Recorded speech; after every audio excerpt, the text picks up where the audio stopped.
I am 80 years old, and the safest choice I ever made is the one that emptied my life. I didn't lose love in a dramatic way. I set it down carefully, like something fragile, and walked away believing I could come back for it later. My name is Margaret Hale. I'm sitting at my kitchen table as I say this, the same table I've owned for 30 years. The light comes in from the left in the late afternoon. It always has. What's different now is that there's no one across from me. There hasn't been for a long time. At my age, time doesn't feel like a line anymore.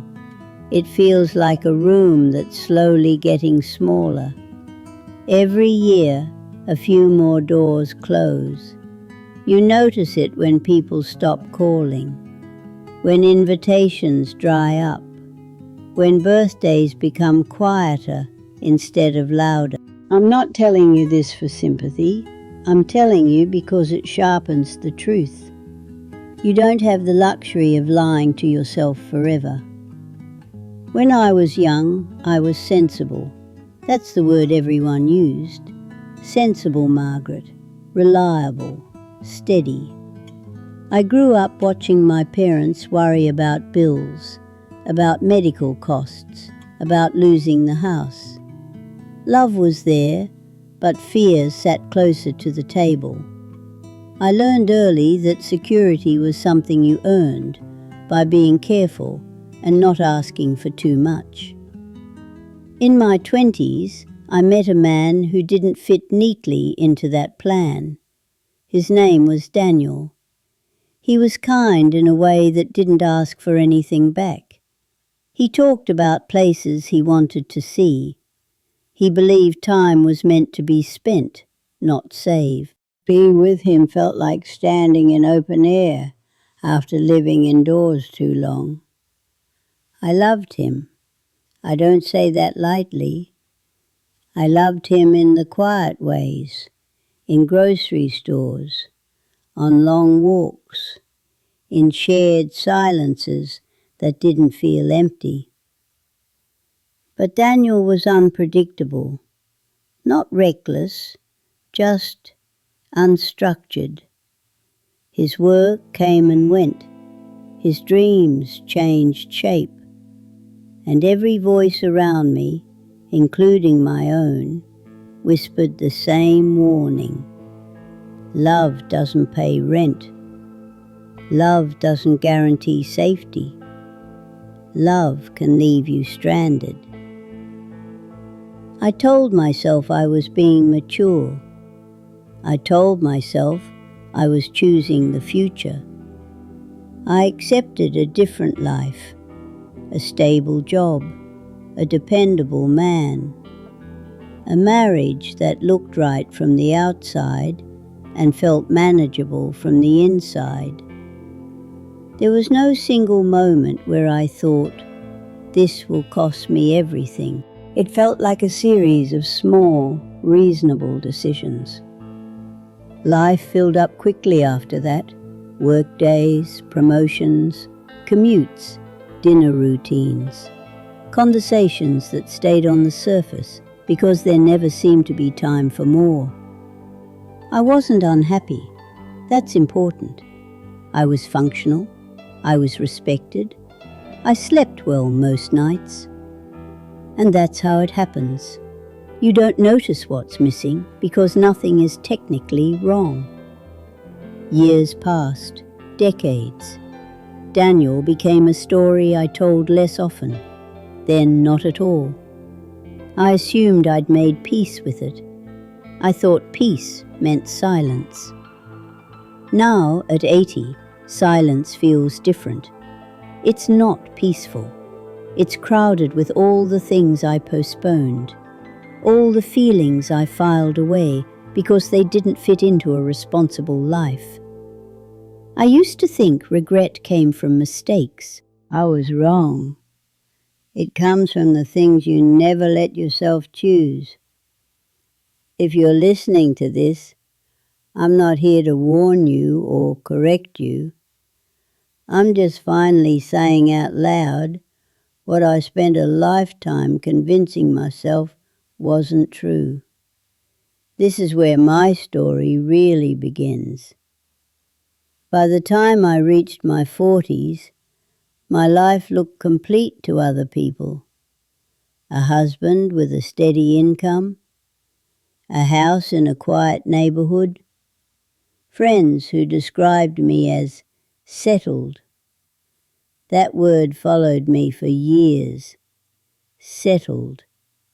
As if life was something you finished arranging and then stopped touching. My marriage wasn't cruel. That matters. There were no shouting matches, no broken plates, no dramatic exits. There was just a gradual narrowing. We spoke about schedules more than feelings, about what needed to be done next, about plans that always lived a few months ahead and never fully arrived. We learned how to coexist very well, too well. I became good at being efficient with my emotions. If something hurt, I told myself it was impractical to dwell on it. If something stirred inside me, I reminded myself that stability required restraint. I confused self-control with wisdom. No one corrected me because from the outside I was doing everything right. There were moments, though, quiet ones. A song on the radio that made my chest tighten for no clear reason. A man laughing on a park bench in a way that reminded me of Daniel. A dream where I woke up feeling like I'd been somewhere warmer, freer, and then lost it again before breakfast. I never told anyone about those moments. I treated them like private weaknesses. Daniel did reach out once. I was 53. He sent a letter, not long, just a few lines about seeing my name in a newspaper announcement and wondering how life had treated me. He said he hoped I was well. He signed it simply, no pressure, no expectation. I folded that letter and put it in a drawer. I told myself it would only stir up confusion, that it would be unfair to everyone involved, that the past was better left untouched. I meant to respond someday. Someday became never. That's how loss works when you're careful. It doesn't crash into you. It waits patiently while you look the other way. My husband passed away when I was 67. It was quick, an illness that didn't give us time to rehearse our grief. People came, they brought food, they said I was strong, they said I would be fine. I believed them because I didn't know what else to do. What surprised me wasn't the loneliness. I expected that. What surprised me was the quiet return of everything I thought I had outgrown. The questions, the memories, the life I had carefully sealed away reappeared, not as pain at first, but as presence, as if something had been waiting for me to finally stop being busy. I went through old boxes, photographs, notes, things I'd kept without remembering why. I found a picture of myself at 26, standing next to Daniel, both of us squinting into the sun. I didn't recognize the woman in that photo, not because she was younger, but because she looked unguarded. I sat on the floor holding that picture longer than I expected. I wasn't crying, I was listening to a part of myself I'd trained into silence.